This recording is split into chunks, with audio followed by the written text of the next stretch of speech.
Vous êtes Bonsoir. un des invités de l'Université d'été de l'enseignement catholique qui se déroule donc ce vendredi. Vous avez plusieurs casquettes, hein. Vous êtes chercheur, formateur, ancien instituteur, maître de conférences, et j'en oublie.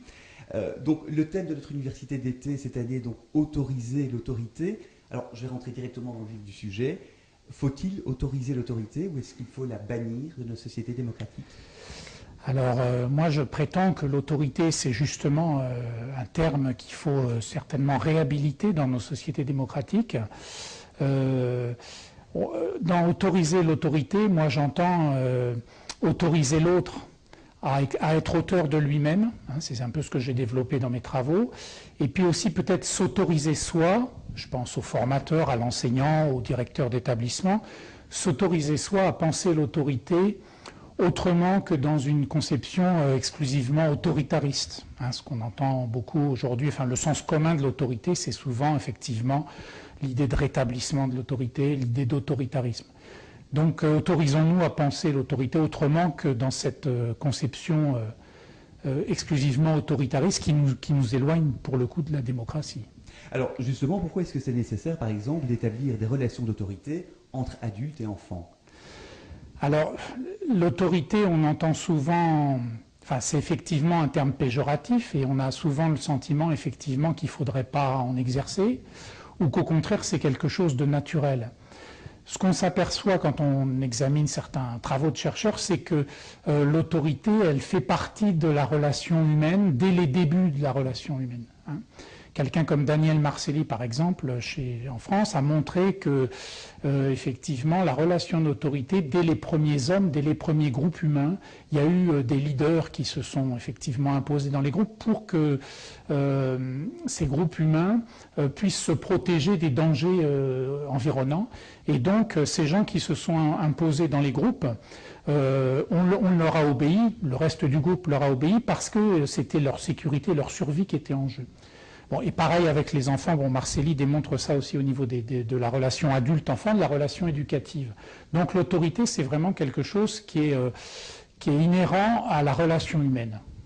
Oui, et ce qu'on vient de dire entre adultes et enfants vaut évidemment entre adultes, entre par exemple instituteurs et parents, par exemple. Tout à fait, tout à fait. Alors il y a une différence évidemment après, quand vous prenez le cas instituteur-parent, c'est que là il y a une dimension de distinction des rôles. Hein, l'enseignant n'est pas le parent n'est pas l'enseignant. Donc, dans la relation d'autorité, cette distinction des rôles et ce qui va avec, c'est-à-dire les fonctions des uns et des autres, rentre aussi en ligne de compte. Et parfois, c'est vrai que dans la relation enseignant-parent, elle peut être vécue sur le mode de la rivalité ou sur le mode, effectivement, comme ça, de rapport de force qui ne facilite pas l'exercice conjoint d'une autorité éducative.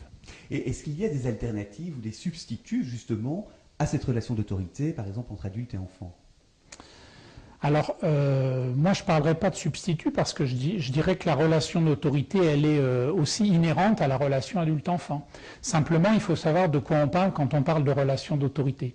C'est pour ça que dans mes travaux, je parle, moi, d'autorité éducative et je distingue effectivement cette conception éducative de l'autorité autoritariste, ce dont j'ai parlé tout à l'heure, et puis aussi d'une autre conception qu'on voit beaucoup aussi je dirais qui fait beaucoup de mal aussi aux enfants et aux jeunes actuellement, c'est ce que j'ai appelé l'autorité évacuée, c'est-à-dire, c'est pas de l'autorité en fait, hein, pas plus d'ailleurs que l'autorité autoritariste, mais ce sont des conceptions qui considèrent que, on parle d'enfants rois par exemple, ou d'enfants tout-puissants, des adultes qui ont du mal à dire des noms, à poser des limites aux enfants et aux jeunes. Donc l'autorité éducative, c'est une relation effectivement équilibrée, nécessaire et qui se construit, qui peut s'apprendre. Ça aussi c'est important, qui peut s'apprendre, se développer et s'acquérir. Même schéma sans doute pour la relation donc, entre adultes, donc entre les parents par exemple et les professeurs. Donc il n'y a pas vraiment de substitut ou d'alternative à cette relation d'autorité. Non, ce qui est important dans la relation adulte, enfin entre adultes, mais je dirais là enseignant-professeur, puisque c'est votre question, c'est de ne pas être dans des logiques de disqualification J'avais repéré ça, moi, dans le discours des enseignants dans des recherches, où l'un comme l'autre, que ce soit les enseignants ou les parents, disqualifient l'autre, la place de l'autre, le travail de l'autre, les actions de l'autre. Donc ne pas être dans des logiques de disqualification, ne pas être non plus dans des logiques de dépendance, où on fait dépendre son autorité de celle de l'autre. C'est par exemple l'enseignant qui donne des punitions à faire à la maison, donc qui demande aux parents de prolonger finalement, de régler des choses qui se sont produites à l'école, ou ça peut être aussi le parent qui vient voir l'enseignant en disant « moi je ne sais plus quoi faire, débrouillez-vous, je m'en occupe plus, je m'occupe plus de mon enfant ». Bon. Donc logique de dépendance. Une autre logique que j'avais repérée qui me semble importante au niveau des relations école-parents, c'est la logique d'indépendance. C'est-à-dire que chacun, dans son rôle, à la place où il est, de par sa fonction statutaire, s'efforce d'exercer son autorité sans qu'il y ait, si vous voulez, d'interférence, on va dire, d'un rôle sur un autre. Bon.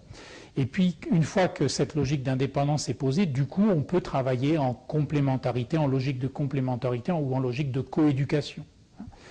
Voilà, donc c'est plutôt dans ce registre-là qu'il faut travailler, sachant qu'un enfant ou un jeune, pour se construire, il a besoin effectivement de référents adultes différents, qui ont des rôles et des fonctions différents. Donc ça peut être l'enseignant, le parent bien sûr, qui est le premier éducateur, il ne s'agit pas de se substituer, mais ça peut être aussi bien sûr des entraîneurs sportifs, des éducateurs dans des domaines culturels, des professeurs ou autres. Donc un jeune, pour se construire, a besoin de différents référents adultes. Vous avez déjà en partie répondu, mais est-ce qu'il y a justement des éléments non négociables justement? Alors oui, cette autorité éducative dont je parle, c'est pas évidemment, elle ne va pas elle ne se fourvoie pas ni dans l'autoritarisme ni dans le laisser-aller. Donc il y a effectivement un certain nombre d'éléments qui sont non négociables dans la relation d'autorité éducative. Alors moi j'en distingue effectivement 3 comme ça qui viennent de travaux d'ethnologues qui montrent que dans toutes les sociétés humaines il y a des éléments non négociables. Donc le premier interdit c'est l'interdit de violence. Hein. Il s'agit effectivement de trouver d'autres façons d'être en relation avec les autres que le rapport de violence. Il y a un autre interdit qui est important, c'est ce que les ethnologues appellent l'interdit de l'inceste, mais ça se traduit dans la relation éducative par l'interdit de relations privilégiées. Je pense à la relation d'enseignement, bon, bien sûr dans la famille, mais dans la relation d'enseignement, c'est l'interdit de relations privilégiées entre l'enseignant et un élève en particulier. L'enseignant en classe est là pour tous les élèves et pas pour un élève en particulier. Et puis le troisième interdit qui s'articule justement avec la fonction de l'institution, c'est l'interdit de ce que les ethnologues appellent l'interdit de parasitage. Alors, c'est un mot un peu difficile à comprendre. Moi, j'utilise plutôt l'expression d'utilité sociale. C'est-à-dire que pour toute société vive et se développe en harmonie, il faut que chacun ait un rôle à jouer. Et donc, il faut que chacun se sente utile au bon fonctionnement de la société. On voit les ravages du chômage, par exemple. Bon. Et donc, l'utilité sociale dans la relation d'enseignement, dans la relation à l'école, c'est, eh bien, l'enseignant, son métier, c'est de faire apprendre les élèves, c'est d'enseigner, et l'élève, c'est d'apprendre. Donc, on peut comme ça, effectivement, marquer un certain nombre d'interdits qui sont non négociables. Les enseignants qui fonctionnent en utilisant des pédagogies coopératives ou institutionnelles mettent en place ces interdits dans les classes. Alors, ça ne règle pas tous les problèmes, bien évidemment, hein, mais ça permet quand même de signifier à l'élève s'il est dedans ou s'il est dehors, de mettre une limite et puis après de pouvoir parler une fois que ces interdits sont posés ou ont été transgressés, qu'une parole puisse advenir. Bon, j'évoquais l'interdit de violence. Effectivement, quand des actes se produisent ou des manques de respect entre élèves, ou y compris des actes de violence physique, eh bien, même il peut y avoir un traitement pénal externe, il n'empêche que dans l'institution, il faut revenir sur ces affaires-là, les traiter pour et poser des actes éducatifs qui vont jusqu'à la réparation, reconnaître le préjudice qu'on a fait subir à l'autre. Et il y a, j'imagine, aussi des éléments non négociables dans la relation donc, entre adultes, entre enseignants et parents. Oui, alors moi je dirais que justement, là, entre enseignants et parents, le non négociable, il se situe au niveau des rôles et des fonctions de chacun. Quand je parlais tout à l'heure d'indépendance, de logique d'indépendance, hein, c'est l'idée effectivement que l'enseignant n'a pas à dire aux parents comment Les parents doivent éduquer leurs enfants, et de même, les parents n'ont pas à dire à l'enseignant comment il doit faire son travail d'enseignant. Ça ne veut pas dire que l'enseignant en particulier n'a pas un rôle important d'explication de son travail, d'aider les parents à comprendre comment, effectivement, il fait apprendre les élèves. Ça fait partie du travail de l'enseignant. Mais pour autant, cette logique, effectivement, de respect des prérogatives des uns et des autres, elle me semble importante, et c'est cette logique qui permet un travail de coéducation. Alors, par rapport à cet exercice de l'autorité, donc dans le chef de l'enseignant, je pense que vous en avez partiellement parlé. C'est vrai qu'on entend souvent dire, ben voilà, l'autorité, on l'a ou on ne l'a pas. C'est bien évidemment une proposition avec laquelle vous inscrivez en faux. Tout à fait. Alors, tout mon travail de recherche, là, ce que j'ai publié dans mon livre l'année dernière, a été effectivement centré sur l'idée de base. Ma thèse, c'était de dire l'autorité naturelle n'existe pas, c'est un mythe. Et poser cette question en ces termes, c'est justement s'interdire de comprendre comment un enseignant s'y prend pour exercer son autorité dans une perspective éducative. C'est-à-dire, si on dit c'est naturel, eh bien, il n'y a pas besoin de se demander comment s'y prendre. Alors même que quand on examine de près justement des situations concrètes où on voit des enseignants exercer leur autorité, eh bien, on s'aperçoit d'abord que tout n'est pas forcément simple, qu'ils ont aussi appris des choses, qu'ils ont tiré les leçons d'autres situations passées et qu'ils ont pu effectivement réinvestir des enseignements de ces situations passées, et puis que effectivement, des enseignants peuvent progresser dans la conduite d'une classe, dans l'exercice de leur autorité, dans une perspective éducative. Et je dirais heureusement que, effectivement, je dis souvent aux enseignants débutants, aux étudiants que j'ai en formation en France à l'UFM, que je leur dis deux choses très souvent. Je leur dis d'abord, c'est normal quand on débute dans le métier de se poser des questions et d'avoir des problèmes de discipline ou d'autorité dans sa classe. Et la deuxième chose que je leur dis, c'est que l'autorité, c'est une compétence professionnelle qui peut s'apprendre, se développer, s'acquérir. Et ça, déjà, ça dédramatise beaucoup les choses. Et vous parlez justement de savoir d'action. Alors cette notion de savoir d'action, c'est un terme qui vient de travaux de recherche américains sur le praticien réflexif, Donald Schoen et Chris Argyris, mais ça a été repris beaucoup en Europe, dans tous les travaux sur la professionnalité enseignante, donc Philippe Pernoud par exemple, le sociologue suisse, mais il y a aussi en France un certain nombre de collègues qui travaillent sur l'analyse de l'activité en s'appuyant sur la psychologie du travail, comment n'importe quel type de travail, comment un travailleur effectivement travaille les actions qu'il mène, les actions effectives qu'il conduit, essayer d'analyser ces actions effectives qu'il conduit, c'est-à-dire non pas le travail prescrit, mais le travail réel. Et donc, au niveau des enseignants, il y a aussi ce type de travail, savoir d'action, construction des gestes professionnels, ajustement des gestes professionnels aussi. Il y a Dominique Bucheton, une collègue de Montpellier, qui travaille beaucoup sur cette notion de gestes professionnels ajustés. Et tous ces travaux de recherche, finalement, sont assez convergents pour pour mettre en évidence le fait que, s'agissant de l'autorité, puisqu'on parle de l'exercice de l'autorité enseignante, on a là, effectivement, il est possible de mettre au jour des savoirs d'action, des gestes professionnels, où on voit là des enseignants qui progressivement acquièrent de l'autorité par le fait que dans une situation, ils ne sont pas bloqués avec une seule façon d'agir. C'est ça l'idée de savoir d'action et de geste professionnel, c'est l'anti-recette ou l'anti-action automatique, réponse unique. C'est l'idée qu'au contraire, un vrai professionnel, et ça les travaux sur l'expertise professionnelle le montrent, un vrai professionnel c'est quelqu'un qui dispose de plusieurs solutions possibles face à un problème, de plusieurs façons d'agir possibles. Donc l'idée de savoir d'action ou l'idée de geste professionnel, c'est ça en fait. C'est l'idée que face à une situation, on va être capable de mobiliser plusieurs façons d'agir possibles parce qu'il n'y a jamais deux situations qui se ressemblent complètement, qu'une situation qui nous déstabilise, justement, elle fait appel à de l'imprévu, à des choses qui n'étaient pas forcément écrites à l'avance. Et parce que justement, la vraie vie, je dirais, professionnelle, c'est celle-là, les situations sont celles-là, il faut avoir une gamme de savoirs d'action, une gamme de réponses possibles qu'on va toujours adapter, qu'on va toujours ajuster selon les situations.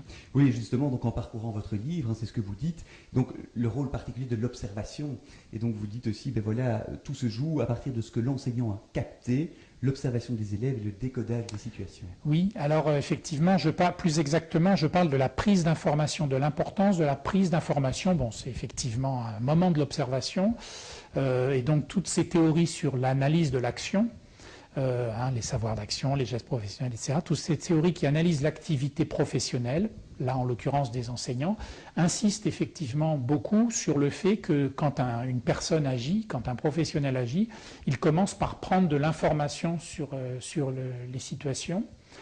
Et j'ai même observé quelque chose d'intéressant s'agissant des jeunes enseignants, j'ai observé que dans des situations que certains jeunes enseignants compensent leur manque d'expérience professionnelle par des capacités plus fines que d'autres de prendre des informations, mais surtout de ne pas se tromper dans la façon dont ils interprètent ces informations. C'est-à-dire que peut-être, on peut faire l'hypothèse que les jeunes enseignants parfois ont une plus grande proximité d'âge et de repères, de valeurs, avec les élèves. Et donc, du coup, là, en l'occurrence, j'ai observé à plusieurs reprises des jeunes enseignants qui arrivaient à ne pas se tromper dans l'interprétation, qui posaient une interprétation juste de ce que l'élève a dans la tête quand il leur parle ou quand il agit. Et donc, cette capacité à ne pas se tromper dans la façon d'interpréter effectivement les informations prises va orienter après positivement les actions que l'enseignant va poser et donc lui permettre de poser des actions en ayant le moins de chances possible de se tromper. Donc tout ça, bien sûr, ça se passe de façon automatique et dans un laps de temps très très court dans l'action. Et justement, pour exercer cette autorité éducative, vous donnez quelques éléments également en disant que voilà, il y a des prérequis, notamment le fait d'avoir une éthique respectueuse de l'élève. Oui, effectivement, quand j'entends par autorité éducative le fait effectivement de poser un certain nombre d'actions, de mettre en œuvre un certain nombre de savoirs d'action, mais pas n'importe comment. Toutes les façons d'exercer l'autorité ou d'avoir une action éducative ne se valent pas. Et donc il y a effectivement un certain nombre de repères éthiques que je pose. On parlait tout à l'heure d'interdit de violence, évidemment, l'interdit de... autant que faire se peut, bien sûr un acte peut arriver, mais pour autant il ne s'agit pas de poser effectivement la violence comme un principe de fonctionnement. Pas de sanctions humiliantes non plus, il y a quelques principes comme ça que je pose, parce qu'au bout du compte, la relation d'autorité éducative, elle vise que l'élève reconnaisse au bout du compte que l'action que l'enseignant a sur lui va lui être bénéfique. Donc il y a l'idée de reconnaissance est tout à fait importante dans la relation d'autorité, plein de chercheurs l'ont montré. L'autorité, c'est toujours l'autre qui la reconnaît. C'est jamais, nous on l'exerce, mais elle est toujours reconnue par l'autre. Et donc la notion de consentement, par exemple, s'adresser à la raison de l'élève. Voilà autant effectivement de principes éthiques et aussi de principes fonctionnels, parce que la relation d'autorité fonctionne de cette façon-là, de principes qui guident effectivement, qui doivent guider l'action de l'enseignant. Et alors, de façon très concrète, donc ici en communauté française et sans doute aussi donc en France, mais ici en communauté française de Belgique, on constate un nombre d'abandons importants de professeurs ou d'instituteurs assez tôt dans la carrière. Est-ce que l'on pourrait considérer que parmi, entre guillemets, les obstacles qu'ils rencontrent, c'est le problème de l'exercice de cette autorité éducative ? Oui, je pense qu'on peut le penser. Je crois aussi que ces questions-là ont été longtemps tabous dans les formations des enseignants. Moi, j'ai souvenir effectivement dans les années 80 en France, des formations que j'ai eues quand j'étais élève instituteur, et les questions de discipline, d'autorité, de violence à l'école, on en parlait peu, où elles étaient tabous, on considérait que c'était naturel. Aujourd'hui, on commence à avancer quand même, justement, dans les travaux de recherche. On pose déjà ces questions. Je crois que les enseignants, les jeunes enseignants, mais aussi les enseignants plus expérimentés posent ces questions. Et puis on commence à avancer aussi dans la compréhension de l'expertise, de la professionnalité enseignante, de ce que c'est qu'un enseignant qui, dans une situation en particulier, parvient à exercer effectivement une autorité éducative. Donc, du coup, ces questions-là commencent à être prises en compte dans la formation des enseignants de plus en plus. C'est le cas en France. Ce qui est important, c'est par contre de s'appuyer sur des travaux de recherche véritables, des travaux qui analysent l'activité réelle des enseignants et d'éviter effectivement que cette question, alors c'est difficile, hein, mais que cette question soit un objet, je dirais, idéologique, quoi.